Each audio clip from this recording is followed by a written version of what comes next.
Hello, this is Professor Gregory Stanton at George Mason University in Arlington, Virginia. I'm the president of Genocide Watch, which was the first anti-genocide organization in the world, and we are the chair of the International Alliance to End Genocide. It's an honor for me to speak to the Myanmar Muslim Genocide Awareness Convention. I'm sorry I can't be there in person. I'm in Europe.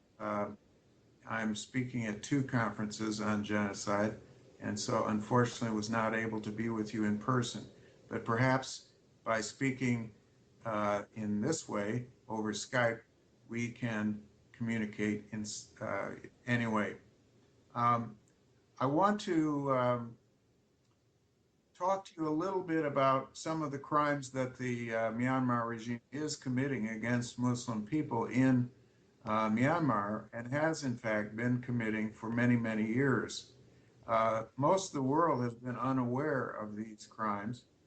Genocide Watch first took notice of them 2 years ago and began to make noise about them, uh, sent letters to the High Commissioner for Human Rights for the United Nations and so forth. And she, in fact, responded. I know Nabi Pillay personally, and I know she trusts our work. Um, I don't have to explain a lot of the details to you, but let's go through some of the crimes that have been committed. First of all, let's talk about who the people are who are the victims.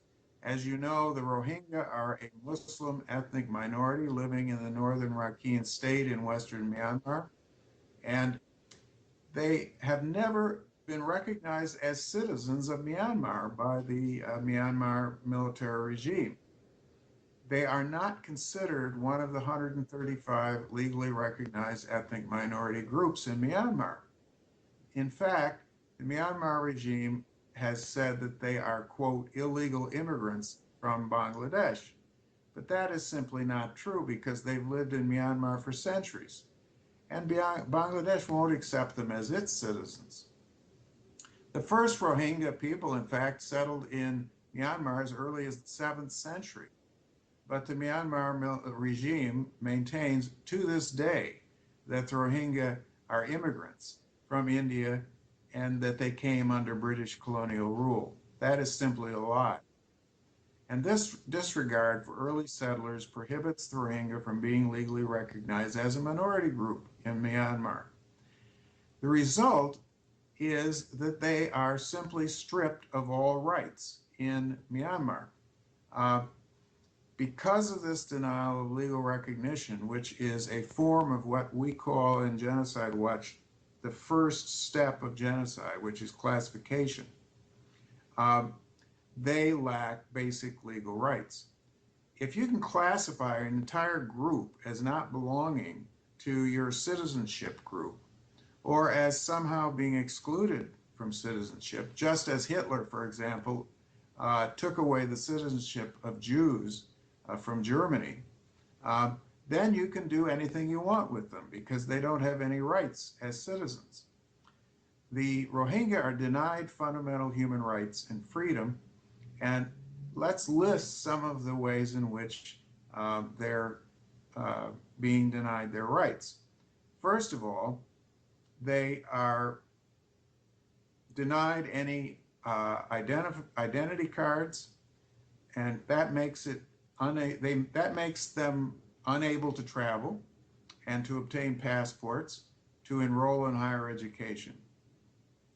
Right there already, you have fundamental denial of citizenship, which is a right to every person in the world to have a citizenship in a country.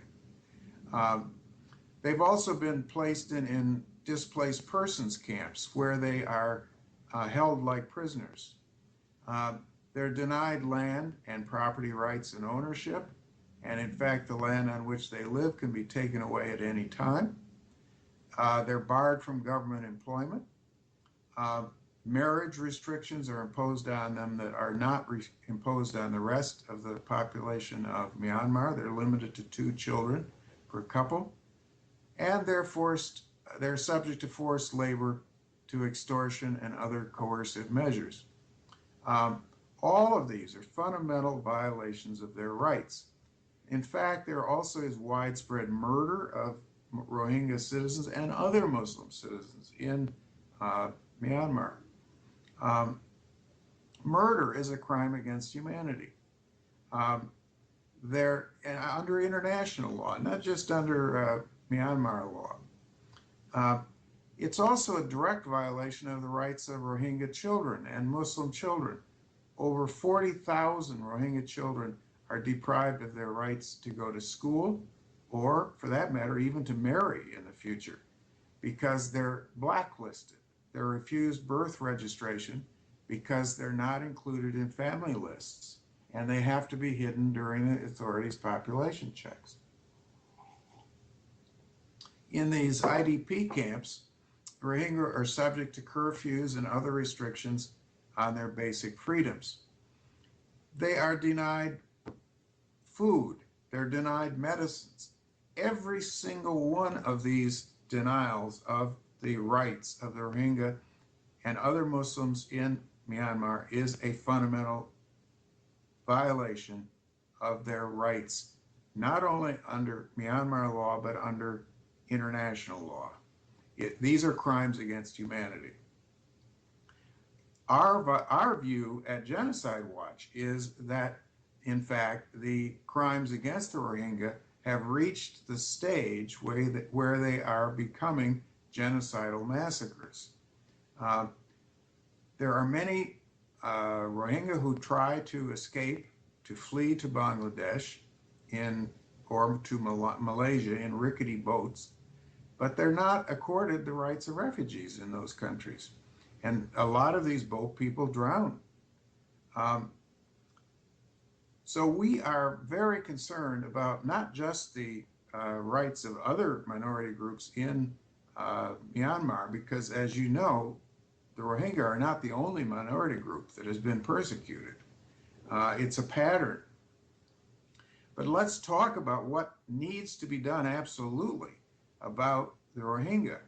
First of all, the Myanmar parliament should immediately pass legislation that grants full citizenship to the Rohingya with all the rights of citizens of Myanmar, including the right to hold land titles, to travel, and all other rights guaranteed by the Universal Declaration of Human Rights.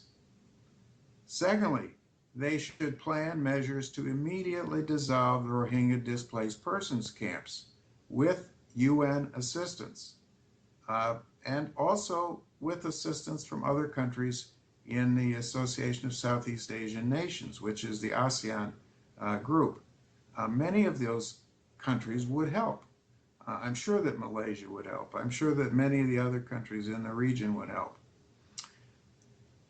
The Myanmar authorities must cease their human rights violations against the Rohingya and against other groups. I would mention that there are other groups also, of course, who are being discriminated against. The Kachin people in northern Myanmar, the ethnic Shan, have been also displaced. And in fact, the government has now started its war again against the Kachin, has attacked Kachin forces near a hydropower plant. There was supposed to be a ceasefire, but then President Thein Sein broke the ceasefire with his own army on January 19th, 2013. Relief groups have been excluded from entering these areas to give relief to the Rohingya or to the Kachin or to other groups. The Karen are another group against whom genocide and against whom crimes against humanity have been perpetrated. My own view is this. First of all, the world must speak out against this kind of violence and human rights violations. And in fact, Genocide Watch has spoken out for over 2 years about these violations, and finally Navi Pillay, the High Commissioner for Human Rights of the United Nations, herself issued a report about a month after we sent her our report, and she denounced these violations as fundamental violations and, in fact, crimes against humanity. So we are hoping that with that kind of attention being paid to these rights, that perhaps some pressure can be placed on the Myanmar regime to change its policies. I have been impressed with the fact that when President Obama visited Myanmar, he specifically called upon the Myanmar regime to stop these violations of human rights against the Rohingya and the Kachin, the Karen, and other groups in Myanmar. I would also urge neighboring countries to begin to adhere to their duties under international law. Bangladesh should be adhering to its obligations under the UN Convention on the Protection of Refugees. One of the basic principles of that international law is what they call non-refoulement. You don't push people back if refugees come to your shores. You probably remember the many boat people who tried to flee from Vietnam and drowned at sea as they were trying to flee. Well, when Bangladesh tries to push these boats back out to sea, people die, they drown. This is a fundamental violation of the duties of Bangladesh under international law. And other countries in the region, like Malaysia, should also be adhering to these standards. And I would call upon personally Aung San Suu Kyi. This is a Nobel Prize winner, universally respected around the world as a voice of conscience for human rights around the world, and she has said nothing about these violations. And I find that unacceptable. Aung San Suu Kyi, of all people, and after all, her father and her grandfather are heroes of the history of Burma and Myanmar. She should be speaking out and saying, no, we are a bigger country than that. We are not just Burmese. We are more than just Burmese. We include many other groups as well, including Muslims, the Kachin, including the Karen, and many other minority groups. I believe Aung San Suu Kyi has it within her consciousness to do this. I think right now she's being entirely too cautious because she's worried that the military regime will crack down on her and the democratic movement again. I don't think they will. I think they will be afraid to do so because the military regime has received so much credit for freeing her and for liberalization just in the last few years, including many economic benefits, the loosening of trade embargoes and so forth. I don't think that the military regime will crack down on Aung San Suu Kyi if she speaks out about these violations of the rights of Muslims in Myanmar. So my own hope is that she will speak out and do so very soon.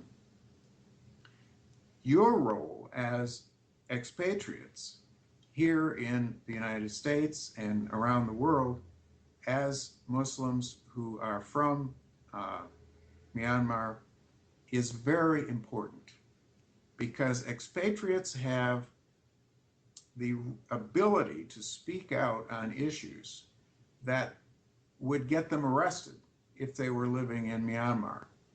So you must keep the pressure up. You must speak out. And believe me, if you send us statements that you want published on our website, we will publish them at Genocide Watch. And we are the most heavily read website on the subject of genocide in the world. We also get our statements around to lots of policymakers here in the US and in Europe and in other countries. So I can tell you, you will have our full support. I just ask you to have courage and to never give up.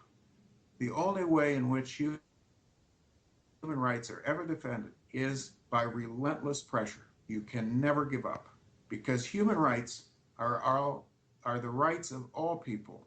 If any person's human rights are taken away, then all people's human rights are threatened. And I ask you to please stand up and fight for the human rights in Myanmar. Thank you.